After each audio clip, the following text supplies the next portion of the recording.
pleasure to serve under your chairship. So, as the Minister has explained, these regulations mark another step toward implementation of one of the few parts of the Illegal Migration Act which have actually come into force since it received royal assent. The key sections on the duty to detain and remove asylum seekers arriving by small boat, among other provisions, having apparently been accepted as unworkable by the government, at least for the time being, but maybe that's a debate for another day. The current list of safe countries of origin, from which it's expected that in general people will not have grounds for asylum in the UK, is set out in Section 80AA of the 2002 Act, as amended by Section 59 of the Illegal Migration Act. Historically, during the time when the UK was part of the EU, the designation of safe countries of origin applied mostly to other EU and EEA member states. Those countries remain on the list now, with the more recent addition of Albania and now Georgia and India marking the first significant expansion of that list beyond the EU and EEA. We on these benches are broadly supportive in principle of these changes, notwithstanding a few important questions, and the Minister's answers would be much appreciated. As he kindly explained, the context of these changes include a recent increase in the number of asylum claims from nationals of these two countries. More often than not, these claims are rejected by the Home Office. For Indian nationals, the grant rate has not exceeded 10% in recent years. It follows that a general presumption against asylum claims from such individuals is a reasonable approach for the government to take. However, there remain a significant minority of claims which are ultimately successful, particularly with respect to Georgia, where the grant rate has fluctuated between around 15% and 30%. As such, it's important that ministers make clear to decision makers in the Home Office the kind of circumstances in which it's likely to be considered appropriate for exceptions to be made to the otherwise automatic declaration of claims as inadmissible.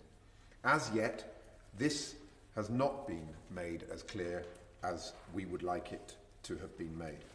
As ever, in a helpful report on these regulations by the Secondary Legislation Scrutiny Committee, in this report they cite the Home Office's own country policy and information notes as recognising in the case of India that there are risks of, and I quote, human rights abuses including rape, torture and deaths in custody are reported to be widespread and conducted with impunity.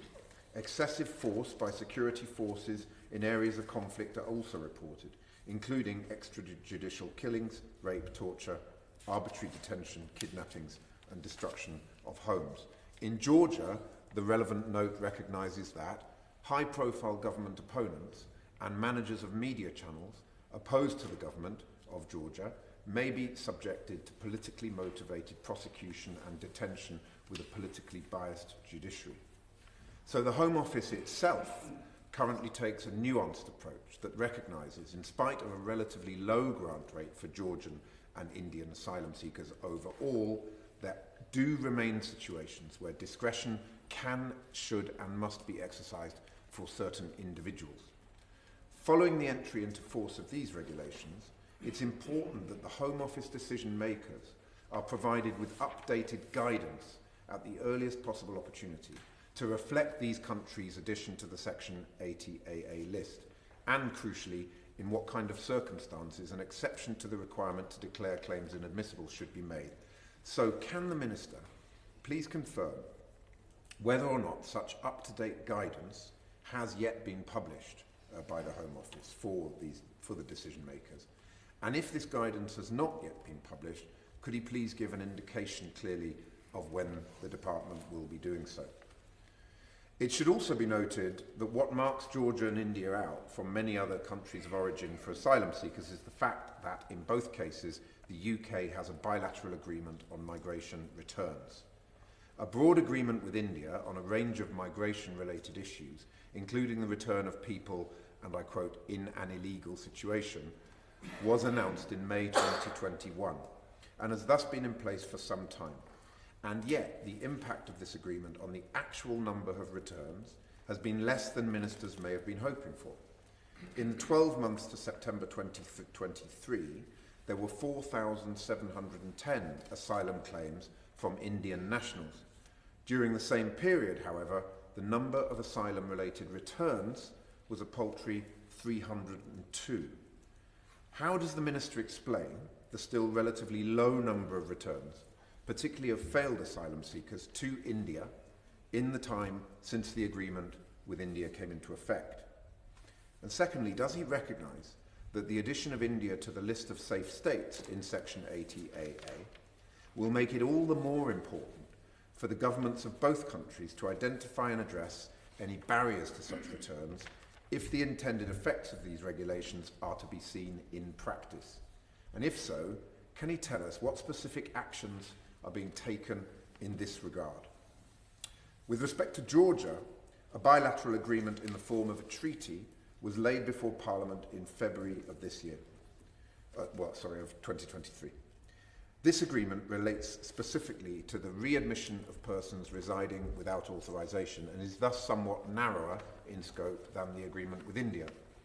Can the Minister tell us what assessment the government has made of the impact this agreement has had on the level of returns from the UK to Georgia, both in terms of the overall number of asylum-related returns and the percentage of failed asylum seekers who were returned both before and after the agreement came into effect? Another significant area of uncertainty relates to whether or not the addition of any new countries, such as India and Georgia, to the Section 80AA list will affect the decision-making process for claims which predate these regulations. The Secondary Legislation Scrutiny Committee asked the Home Office the entirely reasonable question of whether or not the inadmissibility rules will be applied to such claims retrospectively. The committee received no answer to that question, which I must therefore put to the Minister today. What impact, if any, will the addition of these two countries to the Section 80AA list have on outstanding asylum claims which predate these regulations' entry into force? Thank you very much, Mr. Adar. Thank you. Well, SNP spokesperson.